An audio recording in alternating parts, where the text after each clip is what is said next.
ये सब वचन कहे, ये सब वचन कहे जो क्या क्या है, परमेश्वर कहे हुए वचन है, वर्ड्स है, जो मुंह से निकली हुई बातें हैं। सही भाषा में कहा जाए, हिंदी भाषा में आप समझने लायक भाषा, बात की है। जो प्रभु ने बात किया वो बात को हमें मानना है।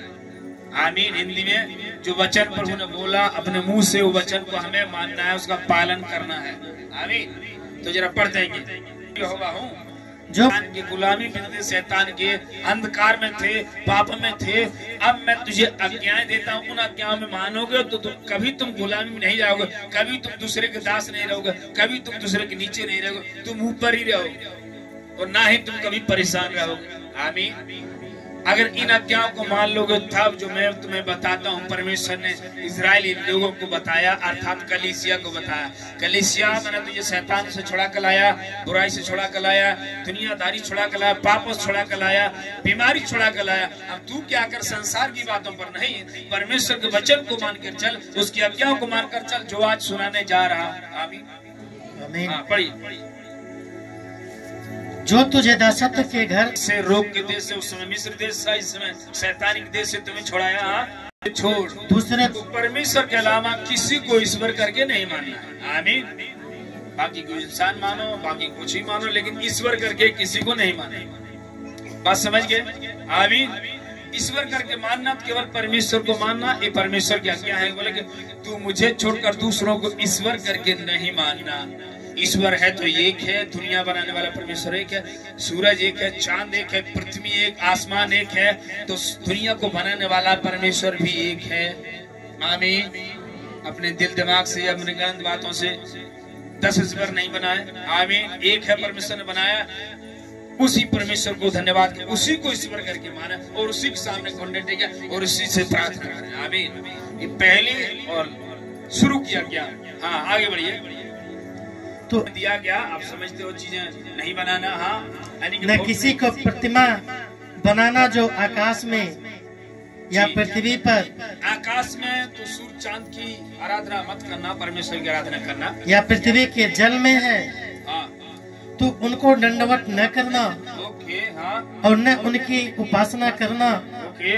क्योंकि मैं तेरा परमेश्वर यहोवा, मैं तेरे साथ हूँ, तू केवल मेरी उपासना कर, मुझे धन्यवाद कर, मेरे सामने घुटने टेक, मुझसे प्रार्थना कर, मेरे लिए उपवास रख, मेरे लिए फास्टिंग रह, तो मैं सारी बातें तेरी सुन लूंगा, तुझे आशीष दूंगा। हाँ, मैं तेरा जलन रखने वाला परमेश्वर, इसलिए मुझे छोड़कर ईश्वर करके दूसरों को ना मानना। आमीन। और जो मुझ का कोई भी व्यक्ति, अगर कोई भी लोग प्रभु की आज्ञा नहीं मानता, तो वचन कहता है, ये बता रहा है, 4 पीढ़ी शराब जाता उसका, तो परमेश्वर की आज्ञा नहीं मानती। संसार के लोग में क्या शराब ही तो है, प्रभु की आज्ञा नहीं मानते।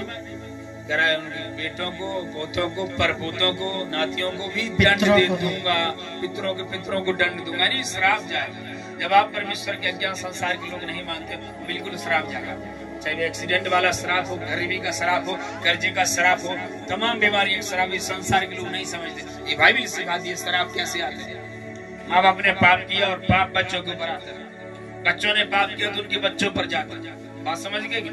इसलिए हम शराब तुड़वाते हैं।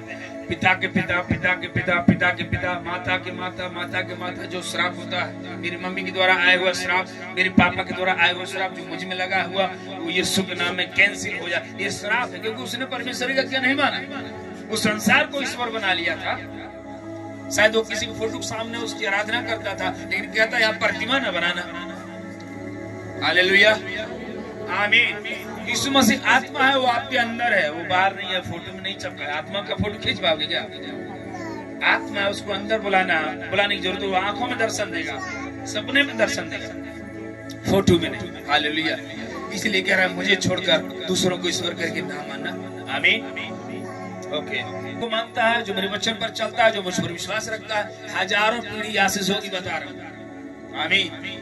हजारों पीढ़ी ब्लेस होगी, उसके बेटे, उनके बेटे नाती पोते, करा 1000 पीढ़ी आशीष पाएगी। पाप किया तो 4 पीढ़ी शराब करेगी, प्रभु के पास आया तो 1000 पीढ़ी आशीष से भर जाएगी। अभी कभी पीढ़ी वो दिन नहीं देखेगी भूत बकीड़ा वाला, कभी वो पीढ़ी अभी लज्जित नहीं होगी, क्योंकि ये आज्ञा को मानने वाली पीढ़ी है, इसको कोई हराने वाली ताकत नहीं है, क्योंकि वो जीवित परमेश्वर की हुजूरी में चलने वाली पीढ़ी है। अभी हालेलुया।